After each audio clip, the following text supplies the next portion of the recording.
হানি, বাইরের আকাশটা না একদম কালো করে রেখেছে, যা সুন্দর লাগছে দেখতে। হ্যাঁ, টিভিতে ওয়েদার রিপোর্টে তো দেখাচ্ছে বৃষ্টি আসবে।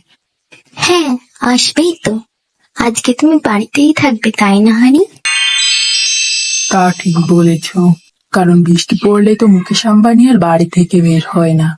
আর উনি বাড়ি থেকে বের না হলে আমাকে তো ওনার জুতো পরিষ্কার করতেও হয় না। এই, তোমাকে এত এক্সপ্লেন করতে বলেছি আমি? দিলেই তো মুডটা অফ করে। এত সুন্দর রোমান্টিক একটা ওয়েদারে ধুর, ভাল লাগে না। ও সরি ডার্লিং, তোমাকে মনে করিয়ে দেওয়ার জন্য যে তোমার হানি আম্বানি জুতো পরিষ্কার করে। কি বললে তুমি হানি?